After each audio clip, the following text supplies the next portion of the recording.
Hello everyone, my name is Jannat. I am your English teacher. Today I will teach you English and I will give you free English speaking class. And if you want to learn English, you can join me. And today I will teach you the use of is am are.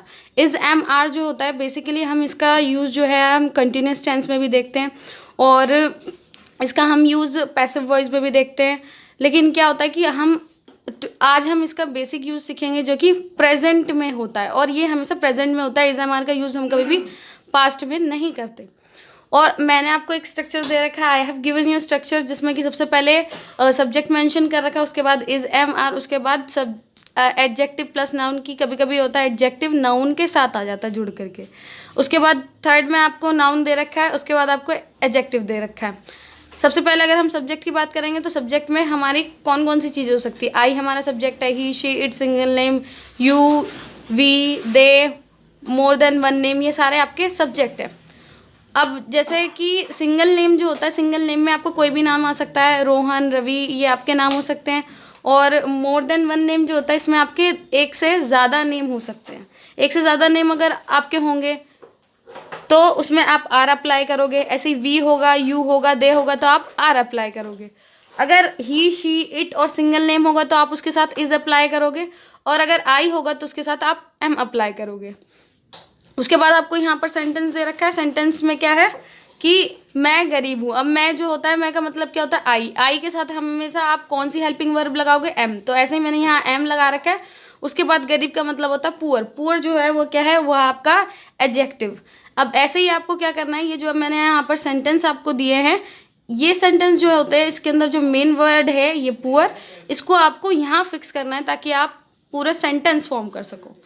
जैसे मैंने यहाँ पर लिखा I am poor, तो आपको अगर ये किसी लड़के के लिए तो ही इज़ पुअर, लड़की के लिए है तो शी इज़ पुअर। और वी आर पुअर, हम पुअर हैं। यू आर पुअर, तुम गरीब हो। दे आर पुअर, वे गरीब है। रोहन इज़ पुअर, रोहन गरीब है। अब यहाँ पर आप रोहन को डिस्प्लेस करके आप दूसरा नाम भी यहाँ पर लिख सकते हो अकॉर्डिंग टू सिचुएशन, सिचुएशन के अकॉर्डिंग कि आप किसके बारे में बोल रहे हो। उसके बाद आपको नीचे यहाँ दिया गया है रोहन और मोहन, तो यहाँ पर रोहन और मोहन की जगह रोहन और मोहन नाम को भी आप डिस्प्लेस करके दूसरा नाम लिख सकते हो। बस आपको अगर एक से ज़्यादा नाम है तो आपको वहाँ पर आर अप्लाई करना है। ऐसे ही यहाँ पर Rohan and Mohan are poor. अब उसके बाद मैंने आपको यहाँ सेकेंड एग्जाम्पल दे रखा है, तुम एक अध्यापक हो। तो इसमें हम क्या लिखेंगे, यू आर अ टीचर। अब सेंटेंस आपको कैसे भी दिया गया है, आपको इसी स्ट्रक्चर के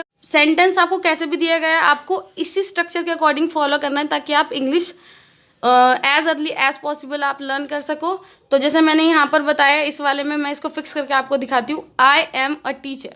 ऐसे ही मैंने इसको यहाँ पर लगाना है कि अगर कोई लड़का एक टीचर है तो he is a teacher, she is a teacher, we are teachers, you are teacher, they are teachers, Rohan is teacher, Rohan and Mohan are teachers.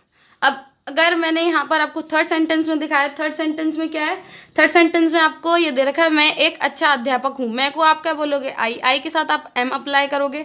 M के बाद आपको क्या लगाना है, ए लगाना है, क्योंकि यहाँ एक टीचर की, एक अच्छे अध्यापक की बात हो रही है तो यहाँ पर ए की जगह एक आएगा। अच्छा है तो यहाँ गुड आएगा और अध्यापक का मतलब यहाँ पर टीचर आएगा। आपको इस वाले वर्ड को जो यहाँ पर एक गुड टीचर दे रखा है, इन वर्ड को आपको यहाँ फिक्स करना है ताकि आप सेंटेंस बना सको। अब मैं आपको फिक्स करके दिखाऊंगी। जैसे I am a good teacher, he is a good teacher, she is a good teacher. अगर कोई लड़की है तो वी आर गुड टीचर्स, हम अच्छे टीचर हैं। यू आर गुड टीचर, आप एक अच्छे टीचर हो। दे आर गुड टीचर्स, कि वो अच्छे टीचर हैं। किसी अगर हम एक से ज़्यादा लोगों के बारे में बात कर रहे हैं, Rohan is a good teacher, Rohan एक अच्छा टीचर है। Rohan and Mohan are good teachers, कि रोहन और मोहन जो है वो एक गुड टीचर्स है। उसके बाद हम क्या बताएंगे, अगर मैंने यहाँ पर आपको क्वेश्चंस दे रखे हैं, अगर आपको मतलब प्रैक्टिस करनी है तो आपको ये क्वेश्चन जो है, इन क्वेश्चन की प्रैक्टिस करके आप इंग्लिश स्पीकिंग की प्रैक्टिस कर सकते हो। जैसे मैंने यहाँ पर दे रखा है, यहाँ पर नेहा दयालु है, तो यहाँ पर नेहा के बारे में दे रखा है तो आपको नेहा भी आप एक पर्टिकुलर सेंटेंस बना सकते हो। जैसे नेहा इज़ काइंड, तो आप नेहा इज़ काइंड भी लिख सकते हो। या फिर आपको क्या करना है कि इसका, क्योंकि आपको स्पीकिंग की प्रैक्टिस करनी है तो आपको इन स्ट्रक्चर में डाल के इसकी प्रैक्टिस करनी है। आई एम काइंड, नेहा की जगह आपको आई लिखना है। उसके बाद क्या करना है आपको, he is kind, she is kind, we are kind, you are kind, they are kind, Rohan is kind, Rohan and Mohan are kind. ठीक है, तो ये क्या है, ये आपको ये स्ट्रक्चर आपको बहुत ज़्यादा हेल्पफुल होगा, मतलब कि आपको सेंटेंस फॉर्म करने में। ऐसे ही मैंने आपको 5 अदर सेंटेंस दे रखे हैं, इनकी भी आप प्रैक्टिस करें और इंग्लिश स्पीकिंग को लर्न करें। I hope you like my video, and if you like my video please like, subscribe and comment.